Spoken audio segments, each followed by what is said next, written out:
الرحمن الرحیم۔ نماز سنت کے مطابق کیسے پڑھیں اور نماز سے پہلے ہم نے کیا عمل کرنے ہیں؟ 4 باتیں ہم نے پڑھ لی تھی۔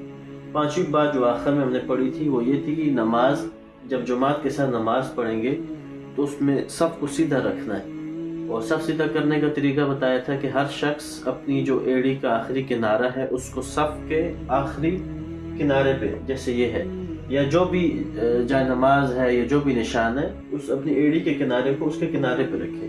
آگے پیچھے رکھے گا تو صف کیا ہو جائے گی؟ خراب ہو جائے گی۔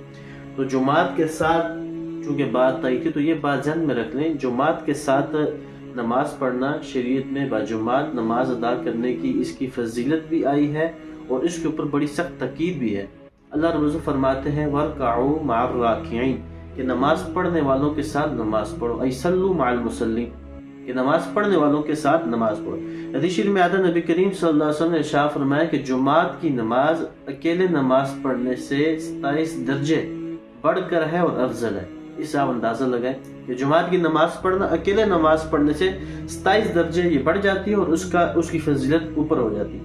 اس طرح حدیث شریف میں آتا ہے آپ علیہ السلام نے فرمایا کہ اکیلے نماز پڑھنا ایک شخص کے ساتھ مل کر نماز پڑھنے سے بہتر ہے، اس طرح 2 بندوں کے ساتھ مل کر نماز پڑھنا اور بہتر ہے، اور جتنی بڑی جماعت ہوگی اللہ تعالیٰ کے نزدیک وہ جماعت زیادہ محبوب ہے۔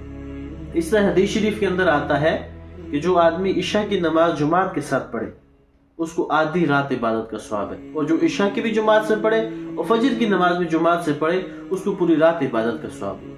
تو جماعت کے لفظ سے یہ فضیلت ذہن میں رکھنا کہ جماعت کے ساتھ نماز پڑھنا شریعت کے اندر مطلوب ہے، اور بعد جماعت نماز ادا کرنے کی فضیلت بھی ہے اور بڑی سخت تاکید بھی ہے۔ حدیث شریف کے اندر آتا ہے آپ علیہ السلام نے ارشاد فرمایا کہ میں ایک شخص کو کہوں کہ وہ اذان دے اور ایک شخص کو کہوں کہ وہ نماز پڑھائے، اور میں ایک ایندھن لے کے چلا جاؤں اور جو لوگ ابھی تک جماعت کے لیے نہیں اپنے گھروں سے نکلے ان کے گھروں کو آگ لگا دوں۔ تو جماعت کی اتنی سخت تاکید ہے، تو یہ بات ذہن میں رکھیں نماز جب بھی پڑھنی ہے تو جماعت کے ساتھ نماز کی ہم نے پابندی کرنی ہے۔ اللہ تعالیٰ ہم سب کو جماعت کے ساتھ نماز پڑھنے کی توفیق عطا فرمائے۔